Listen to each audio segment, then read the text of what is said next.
Maritime Museum, and it is my privilege, usually on every second week, with my colleague Richard, we share it, to demonstrate and talk about the Harrison number 1 chronometer. Has anyone heard of the Harrison number 1 chronometer? So I've got some people who've heard about it. Now, I want you to imagine the 1400s, the 1500s, European society is developing. We're developing ships that are starting to go across the Atlantic and down Africa into the Indian Ocean. And guess what? There are no landmarks at sea. You don't know where you are. Having traversed around the Mediterranean for a few centuries, where you can hug the coast, in the middle of the Atlantic you can't hug the coast. You don't know where you are. And establishing your position at sea is very difficult, and not knowing where you are can be very disastrous.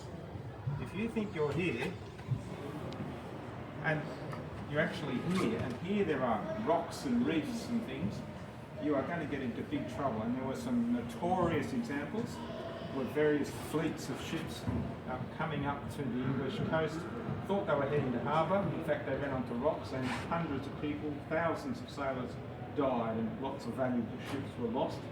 Famous case, Admiral Anderson went around Cape Horn. He was actually after the Spanish galleons, but he probably didn't have sort of good intentions. But he went around Cape Horn, big storms, got into the Pacific. His men were dying from scurvy. He knew there was an island where he could find fresh food and save his men. So he knew its latitude, he knew its distance below the equator. And so he went up to that latitude and then ran along it. He says, now, is it east or is it west? And he said, I think it's east. So I think it's west. He went west and he went west and he went for days and days and days. And he never found the island. He said, oh, damn it. It must have been the other way. So he turned around and went back until he came to the South American coast. It must have been west. Turned around and ran again. Men are dying, and he actually got to the island. It was only a day beyond where he had turned back because he didn't know his longitude. Now the problem with longitude is essentially one of time. The Earth spins at 15 degrees per hour, 24 hours to do 360 degrees. So the answer to finding where you are at sea is knowing your local time. And local time is easy. Just go up and look at the sun. Anyone can see what time it is, especially if you've got a few instruments. But knowing your time, the time back at some base, let's call that base Greenwich. If you know the time at Greenwich and you know the time here, multiply by 15 degrees and you know your longitude. The question is, how do you establish time back at Greenwich? How do you keep time? How do you keep a watch in your pocket which is set on Greenwich time and never deviates? There are a couple of many methods suggested. There are two basic methods. One is to look at the sky, look at the moon or the position of the moon between the stars, or the moons of Jupiter orbiting. They're great clocks, they're very reliable clocks. Or the other one is a machine, a clock, which you can carry with you, which keeps accurate time. Now, in 1700, nobody really believed that a clock was possible, that any technology could build a clock that accurate.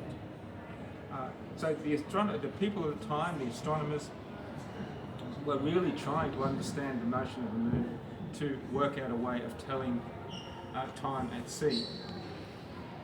The moon and the planet Jupiter are very good, but they are difficult because A, it might be stormy, there might be clouds and you mightn't see the moon. The moon is not in the sky every night. Jupiter is not in the sky for several months a year because it's behind the sun. What you needed was something. I need to know my longitude now because I'm heading for those rocks. In 1714, the situation got so desperate that the British Admiralty, the British government, offered a prize of £20,000. Can you imagine how much money that is? This is at ages when people were paid £5 a year for working. £20,000 for someone who could solve the problem of longitude at sea. There are a lot of harebrained schemes come up. The theory of the wounded dog. You would take a dog, and it had been injured, or you would injure it. You would break its leg. You would then dress that wound with bandages, soaked in this magic powder. The dog would recover. The dog would go on the ship and he'd be off around the world. You would keep the bandages which had bound the dog's broken limb, and every day at, let's say at noon, you would dip them into this magic solution of this magic powder. Somehow, thousands of miles away, the dog would whelp from the pain. It's magic. And of course then you'd think, oh, the dog just jumped. It must be noon in Greenwich. But lots of harebrained schemes. But the solution, which is relevant to us, because this is the Harrison clock, is in 1730, a gentleman called John Harrison, he was a Yorkshireman, he came to London with a plan to build a clock. He was a very humble man, he was a carpenter, he was a village carpenter. He had no formal training at university or anything like that. He brought with him plans for this proposed clock. Now the clock has to not only keep time, it's got to be on a ship at sea, so it's not much good having a pendulum clock because ships jumping all over the place. It's also got to be able to compensate for changing temperature, changing pressure, changing force of gravitation because the Earth isn't perfectly spherical, and so on. So he came to London. He couldn't find the Board of Longitude, which had been charged with finding, administering this £20,000 prize. All he could find was Edmund Halley, the Astronomer Royal. Now Halley as in Halley's Comet, that guy. And so he met Halley. Halley was most impressed with this country bumpkin bloke from Yorkshire. He took him round to see honest George Graham. George Graham was the leading clockmaker of London at the time. They got there at 10 o'clock in the morning. Harrison was still there at 8 o'clock that night. He'd been invited to dinner. George Graham was so impressed with this guy's ideas, his plans. He actually advanced him £500, no interest, no repayment terms, to get the thing going, to build the thing. And so in 5 years' time, in 1735, John Harrison brought to London, to the Board of Longitude, that. Harrison number 1. I'll make Harrison number 1 work.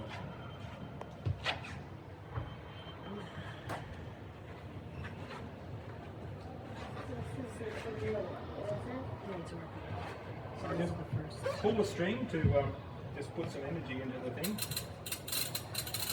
wind it, and then I'll set it under. And so it's off. We've got seconds, minutes, hours, and days. You can see the second hand's already moving. Now, Harrison should have got the £20,000 then and there, really, because it had solved the problem. It did work. It did work within the accuracy. It was sent on a ship. It was sent to Lisbon and came back. It took 6 weeks to come back. As the ship was approaching England, the captain knew where they were. We were heading here for the port. But John Harrison on board and said, no, we're not. We're 60 miles further west. We're heading for those rocks. Of course, they were. The captain believed him, changed course and got to harbour safely. So it proved itself. Really, Harrison should have got the money then and there, but he was his own worst critic. Before the Board of Longitude, he sort of said, well, now there's a few things wrong with it, and it could be better, and it could be better. I don't want the money now. Don't give him the money now. Let me go home and work on it. So he went home and he worked on it for a long time, 19 years, before he came back with a second model, H2. H2 looks very much like this. It's a big mechanical monster. This thing weighs 75 pounds. You're not going to wear it on your wrist. So he came back with H2. H2 worked quite well.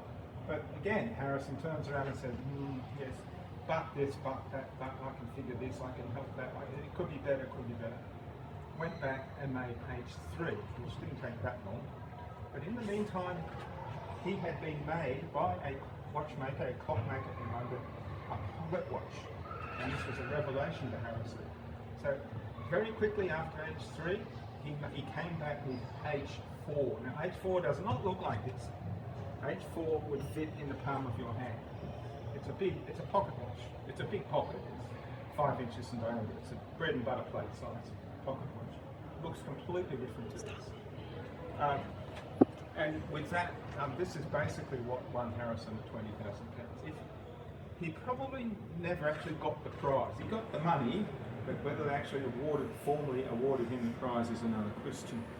And now the Admiralty and the astronomers and the Board of Longitude were playing difficult because they were all astronomers. They wanted this prize, this £20,000, to go to a gentleman, someone from the university, an academic, a person with a bit of class, not a country bumpkin from Yorkshire. So they kept changing the goalposts and making the requirements more and more stringent. The thing had to go from England to the West Indies and back and be still accurate within the 1 degree of longitude, and it did. It was carried on. Harrison by this stage was getting to be a very old man. In the end, it was only the intervention of King George III. So King George III, Farmer George, he was genuinely interested in science and technology, and he was especially interested in farming and farming technology and breeding animals and so on. He was a friend of Halley and a friend of all these, and so it was only after King George intervened and said, "Give this man his money," that Harrison got the £20,000. So here it is. You can see the most beautiful machine. And we have a complication today because Richard and I need some photos of this, so we're going to have to get some photos before we open the fence and shut the door and let you come and have a closer look. Interestingly, when you do get to see it more closely, look inside it, you see it has wooden gears because Harrison was a carpenter. The special gears that lignin vitae, it's self-lubricating, it never needs lubrication. It won't come, Richard, we'll get a photo.